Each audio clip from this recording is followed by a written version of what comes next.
From KUNC and the NPR network, this is In the NOCO, your daily slice of Northern Colorado news and happenings. It's Friday, May 24th. I'm Erin O'Toole, and I am looking forward to Memorial Day weekend. For many of us, Memorial Day is the first day of the year we really get to fire up the old grill. We make hamburgers, hot dogs, steaks, all foods that taste really good with a bit of char and that added smoky flavor. They're also all meats. But what if you want a plant-based Memorial Day cookout, but you don't want just frozen veggie patties you grabbed at the grocery store? Well, today on the show, we have some easy ideas and suggestions for a meat-free or vegetarian-friendly barbecue. To help with those plans, we are joined by Justice Marcellus, owner and manager of The Mighty Vegans, a food truck serving all plant-based options. The Mighty Vegans just had their grand opening in Longmont this week, and Justice has graciously joined us today to walk us through some recommendations.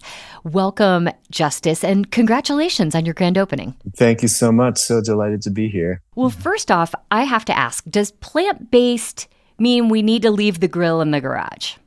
We love the grill. In fact, probably our favorite menu option is off the grill. Okay. So, let's kind of get into our first recipe recommendation then, which I know will be a crowd pleaser because it's a burger recipe.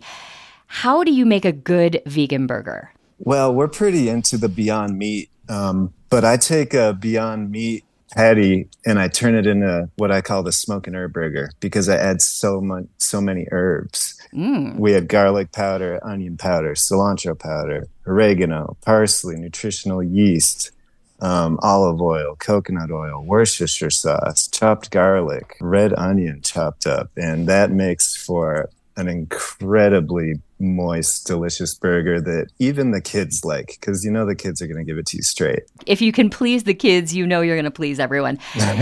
And you like using Beyond Meat, which is a meat substitute? Mm-hmm. Okay, so there's the burger. Let's go on to your next recommendation. This is a vegan delight. I think I've heard of this before, but I really have no idea what goes into it. How do we make this one? So this one's a layered dip that can also be put into tacos and a burrito. So the base layer is curry quinoa. It's quinoa, which is very bland, but you add curry and salt, and all of a sudden it tastes amazing. And you put guacamole on top of that, and then pico de gallo on top of that, and it turns into a delicious dip. I also fry falafel in coconut oil. And that is unrefined coconut oil. It brings out the coconut flavor, and people go crazy for that. I did an event last night at my daughter's graduation, and people kept coming up to me and telling me how much they loved it. Where does this recipe come from? I actually have a friend who's been vegan for 60 years, who basically I kind of became vegan because of him. He clued me into the high protein things, that we're called the Mighty Vegans because you can eat our food and go landscape or do whatever you got to do hard work, and you're not going to be deficient in your protein and your nutrients. And it's going to be absolutely delicious too. All right, so layered dip, check. The last recommendation you have for us today, you have described as a killer side. And sides are important with any kind of barbecue, right? Could you take us how to prepare this one? What is it called, first of all? Sure. It's a New Mexican bean salad. And my mom turned me on to it. If you had this beside a smoke and herb burger, you would just blow the room away. It's got 3 different beans: black beans, kidney beans, and cannellini beans. And then you chop red pepper, green pepper, use a package of frozen corn, red onion, and olive oil. But then the spice comes in: red wine vinegar, lime juice, lemon juice, sugar, salt, crushed garlic, cilantro, cumin, black pepper, hot sauce, and chili powder. Absolutely amazing. I mean, with the name vegan in the title, do you think we'll be able to convince all of our meat-loving friends to try the vegan delight?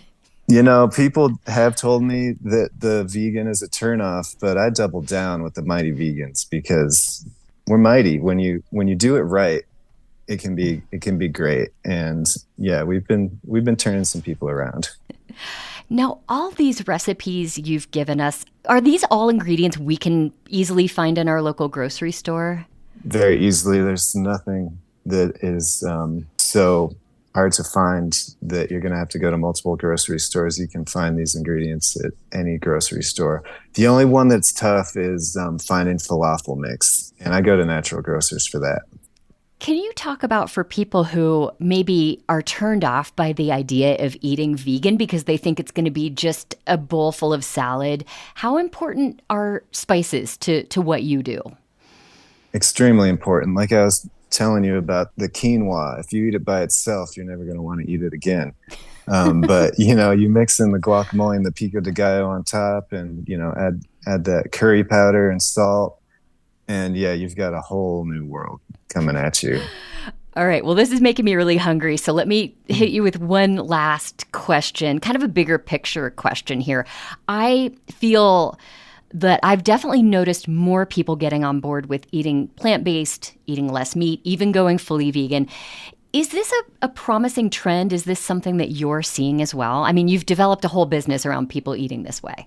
It's a very promising trend. The problem I see is most restaurants are adding vegan options that don't have protein and don't have the nutrients you need to survive and thrive. It's almost like it's going to make you go back for the meat after you eat it because, you go to do some work and you lack the energy.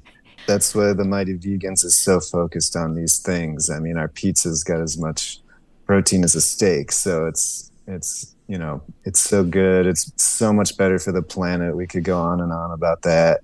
Better for your health. It's just better in every single way. Do you feel you could have opened a business like the Mighty Vegans 5 or 10 years ago? Honestly, right now it's been tough. I talked to probably 10 breweries to start out with and never heard back.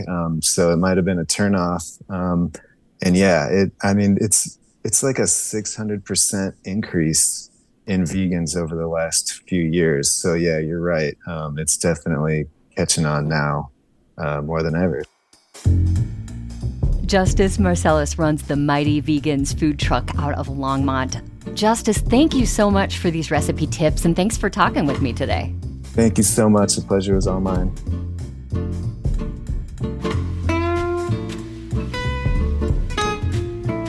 Justice shared her recipe for the smoke and herb burger, which you can find a link to in our show notes and at kunc.org.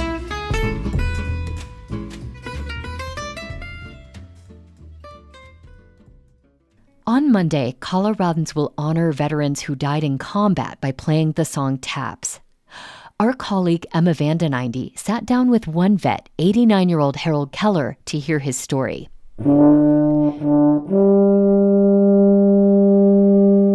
That's Keller playing taps on the euphonium. Keller is a Vietnam veteran.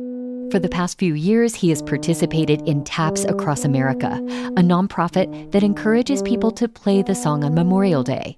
Keller plays at a local cemetery in Centennial. People visiting their loved ones at the cemetery heard that, and they thanked me graciously for doing that. And that gave me a great feeling to keep doing this.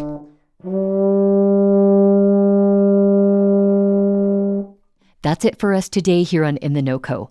I'm Erin O'Toole. Have a wonderful and safe Memorial Day weekend.